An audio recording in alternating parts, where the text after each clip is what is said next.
Let's get to the top news story of American domestic politics that I get incredibly angry about, and I will continue to get incredibly angry about. We're talking about the border. Trump and Biden are holding dueling events along the border. Both of them are anti-immigrant, white nativist pieces of shit.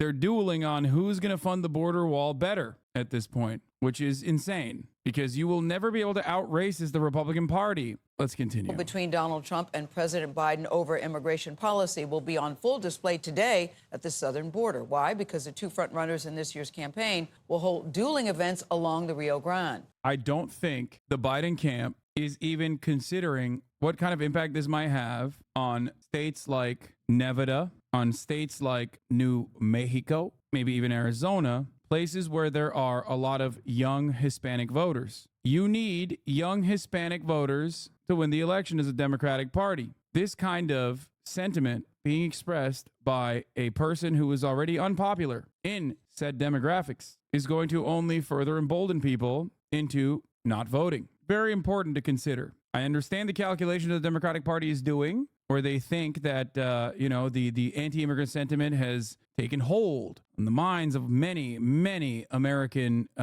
liberals and right-wingers alike. And therefore, in an effort to pick off or maintain some of these moderates, the suburb whites that formerly voted for Donald Trump but think he's like ruining democracy, the Brandon regime has decided to take a right-wing heel turn. Ed O'Keefe is in Brownsville, Texas, where President Biden plans to be later today. Ed, good morning to you. Gail, good to see you. This will be President Biden's second visit to a border town since taking office. He's expected to use the trip to blame Republicans for holding up bipartisan attempts to stem illegal border crossings. But in his own trip, President Trump is expected to point the finger right back at Biden.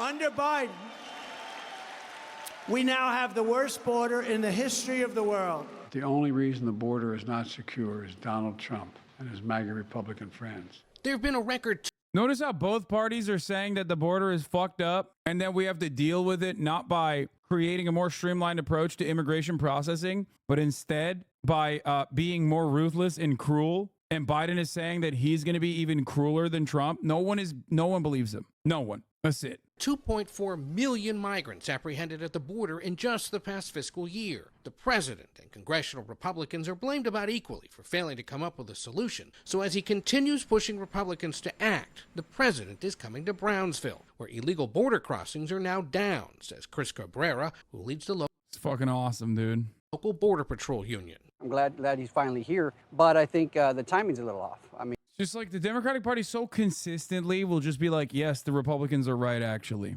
but we're going to be better than them on the issue that they ran on every single year, that we ran against every single year. Why in the ever-loving fuck would anybody go, oh, okay, yeah, I'm voting for the Democratic Party because they're the real racist ones here. They're the real racists, I promise. I mean, if he would have come a year ago, 2 years ago, 3 years ago, I think it would have been a good thing to see that, hey, I have a problem area. Recent attempts to pass a bipartisan deal were blocked by Republicans at the urging of former President Donald Trump.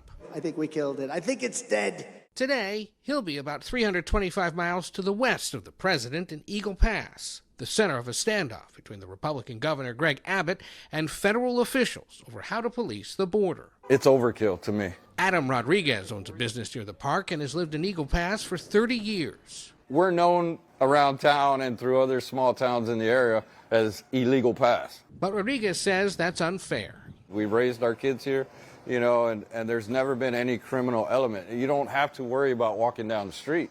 A key reason both presidents... Interesting. It's like, but both of the president, both people running for president right now are like, no, but we have to we have to kill some migrants, like, please. Why do you think the Dems have changed their position? I've told you this already. It's because they are spineless cowards and fucking losers and actually don't really care about anything and don't have any fucking firm commitments to any positions that they claim they care about every 4 years. This time around, they've decided they're not even going to advocate for the opposite part. Presidential candidates are coming here, of course, is because voters now say immigration and border security are a top concern. And it's House Republicans back in Washington holding up attempts to get this deal, holding up potentially a government shutdown that would begin later this week. Simply put, Nate, this issue is going to be central to the elections this year. You're right about that, Ed. So Trump did a dueling border fucking take where he had some wonderful moments, and so did Brandon. This is great because this way you get to see, you know, how far we have fallen in the Democratic Party. Because everybody I speak to says how horrible it is. Nobody explained to me how allowing millions of people from places unknown, from countries unknown, who don't speak languages. We have languages coming into our country. We have nobody that even speaks those languages. They're truly foreign languages. Nobody speaks them.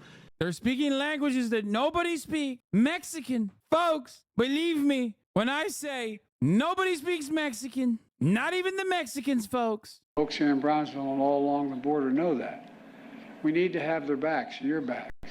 I want the people to. This is so funny to me, dude. I don't know. Like, as a person who's covered specifically the Democratic Party, but just American politics for the past 10 years, this is just unfortunately a very tragic and yet still absurdly funny moment where you got both of the people running for president sitting in front of Border Patrol agents and just being like, yep, we got to do something about these immigrants, man. Yeah. What happened to the harm reducers is the question I have. The harm reducers have changed course and are now also doing the harm themselves, by the way. To understand clearly what happened here.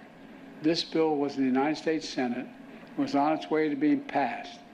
Then it was derailed by rank and file politics, partisan politics. The U.S. Senate needs to reconsider this bill, and those senators who oppose it need to set politics aside and pass it on merits, not on whether it's going to benefit one party or benefit the other party. It's about whether it benefits the American people. Didn't Obama have a bad track record on this too? Yes, he was the deporter in chief. However, the Democratic Party in the past would at least get concessions. So one thing Obama did was a classic Democratic Party proposition where he basically facilitated a DACA bill while simultaneously becoming even more cruel on border apprehension. So this time around, however, because of the Ratchet effect, there is no concession that the Democratic Party is even trying to get out of this. They just full-blown made a Trump bill and are desperately trying to pass it for some fucking weird reason. Donald Trump had a 16-point edge over Biden on border immigration in the fall of 2020. He has a 35-point edge now per NBC polling. Key to understand today's dueling trips. I'm willing to bet his edge is going to go even harder, by the way. Stick to the issues where you're winning, dumbass. By validating Trump's fucking border proposals, all you have done is cave, concede, and capitulate to the right-wing framing on the matter. You will never win on that front. Democrats hope that the GOP tanking a bipartisan border bill at the Trump's direction will show Republicans are unwilling to address core issues. But as Representative Dan Crenshaw told me, Democrats are badly mistaken. If they think this is one deal falling apart is somehow going to change the entire paradigm of voting on immigration. Exactly. It's like if tomorrow the Republican Party was like, yeah, we're gay now. We're the gay party. Democrats are the homophobes. We love homosexuality. We want to do gay shit. You think a single fucking person is going to be like, yeah, actually, that's right. I'm voting for the Republican Party because they're pro-gay. No. But immigration is kind of like the most important issue for moderate voters, so we have to talk about it. Oh my God. All right. You don't lean into the opposing side's argument. You do not try to lead the conversation on an issue that you're losing. You will never be able to win that conversation.